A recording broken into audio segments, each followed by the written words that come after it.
Вы когда-нибудь готовили турецкие буреки, которые тянутся тонкими слоями и получаются мягкими, как пух? Сегодня покажу простой рецепт, который всегда получается. Сочные внутри и румяные снаружи. Расскажу все тонкости, чтобы у вас получилось идеально. Всем привет, ассаляму алейкум, дорогие мои. Для начала приготовим тесто. В миску всыпаю 700 граммов муки, 1 чайной ложки соли. Всыпаю и немного перемешиваю. Пока вы смотрите это видео, напишите, пожалуйста, в комментариях, с какой страны или города вы меня смотрите. Просто интересно знать, куда попало мое видео. Теперь вливаю половину воды, примерно 200 миллилитров, и аккуратно перемешиваю лопаткой, чтобы собрать тесто.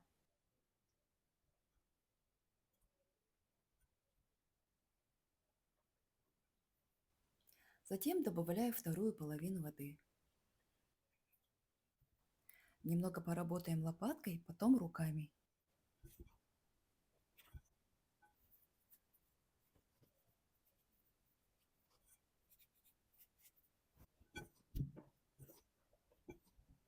Ориентируйтесь на консистенцию. Иногда остается немного сухой муки, и тогда можно долить еще совсем чуть-чуть. Если тесто кажется плотным, не добавляйте сразу много воды. Дайте муке минутку впитать и только потом корректируйте.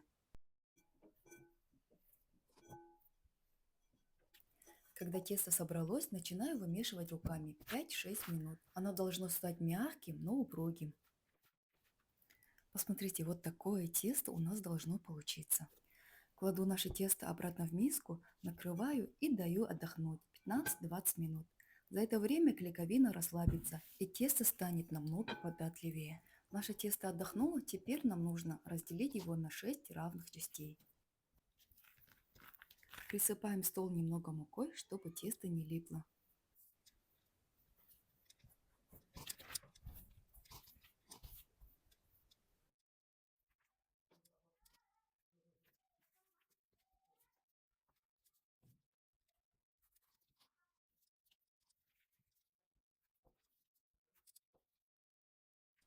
Скатываю гладкие шарики вот таким вот образом.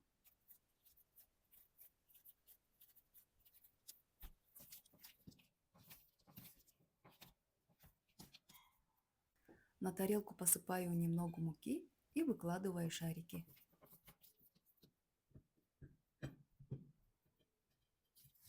Накрываю пленкой или полотенцем и еще на 15-20 минут отдыхать. Пока тесто отдыхает, делаем начинку. В миску кладу 500 граммов фарша. В оригинальном рецепте фарш сначала жарят. Я не стала этого делать, хочу, чтобы наши буреки были сочными. Добавляю 400 или 500 граммов лука. Можете регулировать по вкусу. Мне кажется, чем мельче порезан лук, тем вкуснее будет начинка. А как вы считаете?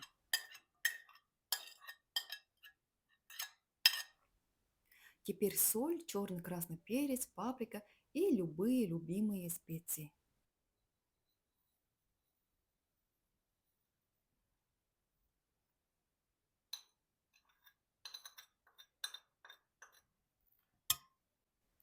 Немного растительного масла для сочности. Теперь все тщательно перемешиваю.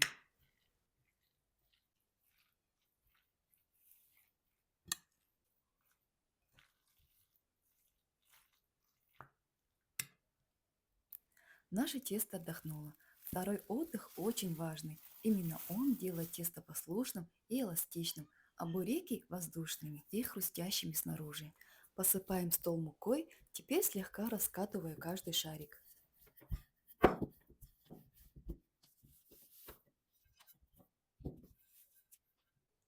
Смазывая тарелку растительным маслом, кладу туда первый круг теста.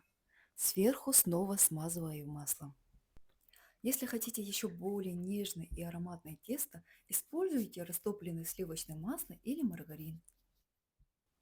И так укладывая все 6, каждый слой обильно смазывая.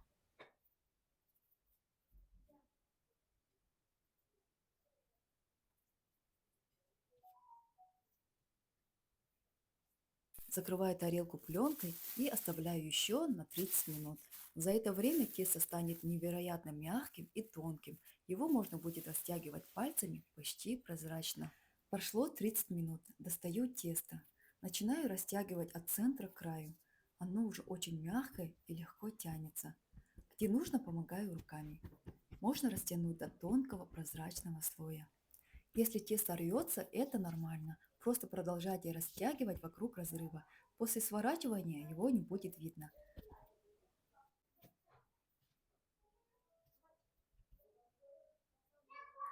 Смазываю поверхность маслом и равномерно распределяю кисточкой. Еще немного масла. Разделяю начинку сразу на 6 порций.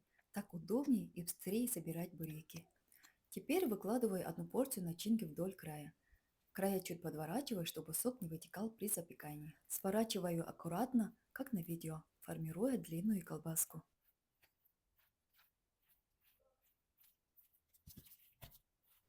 Кладем наши колбаски на противень, застеленной бумагой.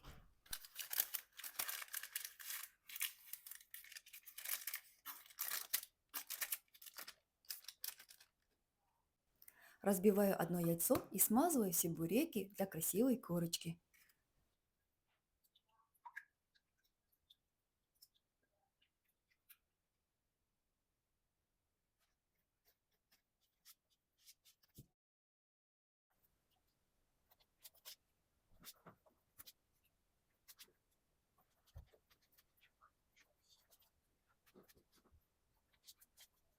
Отправляю в разогретую духовку на 200 или 230 градусов.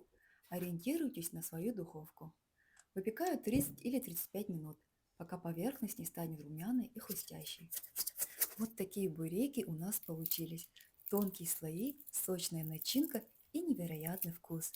Если вам понравился рецепт, поддержите мой труд. Подпишитесь на канал, поставьте лайк и напишите комментарий. Это очень помогает мне развивать канал и радовать вас новыми рецептами. Спасибо вам большое за просмотр. Желаю вам мира, уюта и благополучия. Ассаляму алейкум.